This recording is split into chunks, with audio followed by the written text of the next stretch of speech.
All right, so thank you for joining us. Let's set the ball rolling quickly and take a look at our issues one after the other. But of primary concern to us, Nigeria, Tanzania, that's the next big assignment for the Super Eagles. And our coach, General Raw, is coming in this weekend, and that will be his first assignment with the Super Eagles of Nigeria. Guys, let's set the agenda for our new coach. What's the approach going to be? Your first game in charge, but then we know it's a dead rubber. So there's a tendency for you to keep your foot up the pedal. But not so for Nigeria, because every game must be won. Yes. If you are in Nigeria, every game counts. I was about to say that there are no dead rubbers in Nigeria. Yeah, must win. Yeah, because it's a game that gets your relationship with the Nigerian football, the average Nigerian football fan. He gets it. It's good for you to start with a win. You know, don't give any excuses. It's important that the result comes through, although the result is not important to us, but the football has to be good. I think Nigerians are okay with the call-up, the players who have been called to camp. Probably one or two exceptions, but hey, that happens everywhere in the world. Everybody's not satisfied with whoever is called up. Hold your thoughts on General Roa. We'll talk more about him and what approach we want him to adopt. And we want you to also talk to us about it. I think we can agree on one thing, guys, on the issue.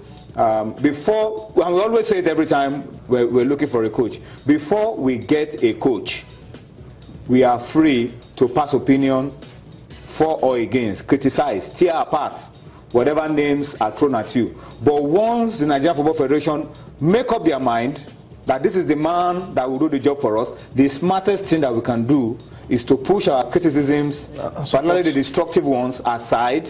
Yes, constructive criticism is welcome, but the best and the smartest thing for us to do is to rally around the coach and help him to make a success of the assignment. All right, so it's too late for us now to start to debate about whether we want him or we don't want him. He's already Super Eagles coach, and he deserves all the support. Especially knowing that if he fails, Nigeria fails.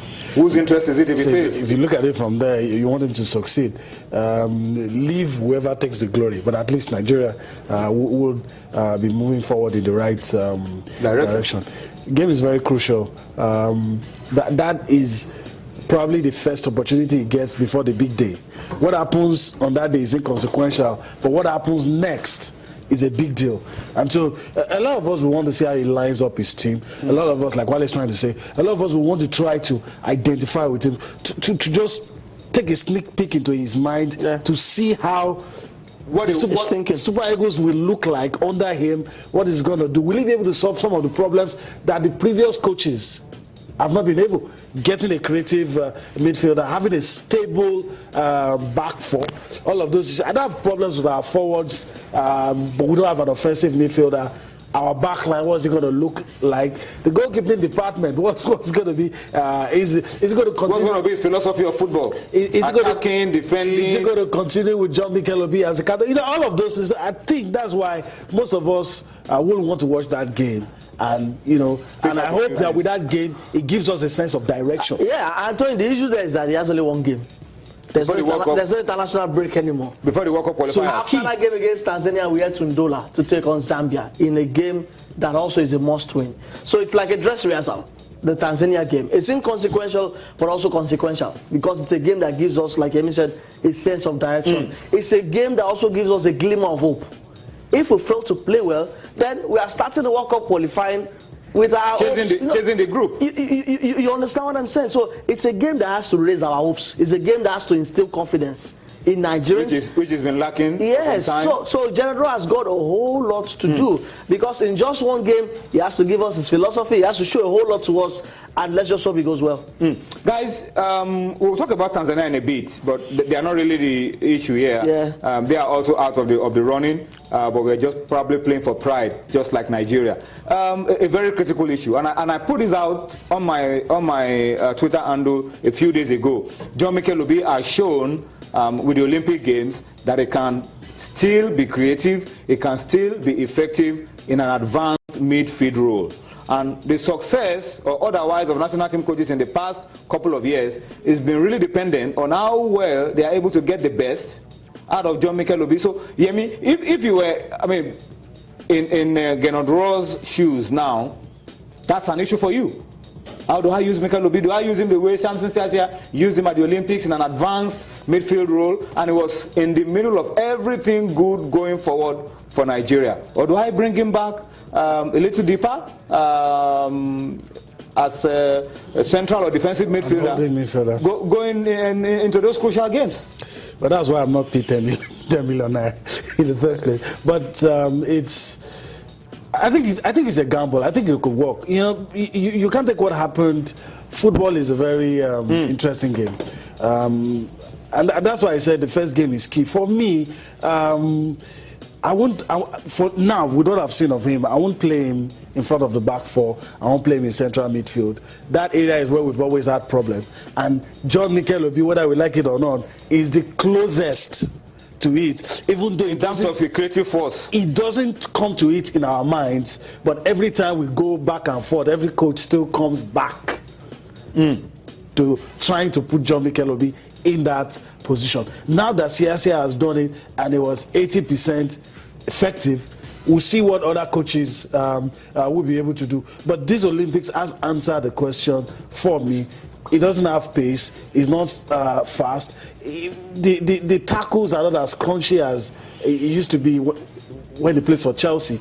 So maybe playing him in an advanced role is the best way to get the best. It still all depends. For you, is him? It still depends on the philosophy of General. It's German. That means it's conservative. It might be conservative, although we also understand that German football has German football has evolved. Yeah, it's evolved to be much more expressive. Yeah, you know, some of the best attacking football we see now are from German teams. But this is where I'm going to. And German clubs. General also knows that if Mikel returns to professional football, Chelsea, it will resume as a defensive midfielder. That's one thing we know for sure. Alex Iwobi is missing from this one probably because of injury, so that frees up space at that that position.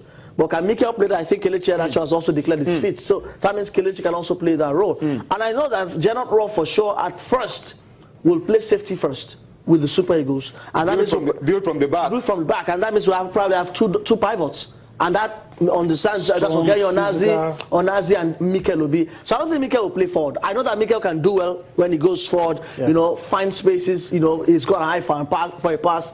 But I still think Mikel's primary position for the Super Eagles should still be shield, because at the Super Eagles level, even while he shields the back four, you see him still going forward. He can do that effectively. So I think we should stay with that because we've got a lot of players who can do that job in front of the striker. That's why I really miss John Ogu. But in front of the strikers or in front of the defense? Yeah, in front of the striker. Because I think if probably we've had John Ogu in this, I think Ogu will have given us balance in terms of having Mikel play in front of the back four and have John Ogu also, have the license to go forward. So all depends on General. All right, we'll continue with the discussion, but we need to go on a quick break. When we return from the break, you will expect you to join us, and then we'll go on with the rest of the show.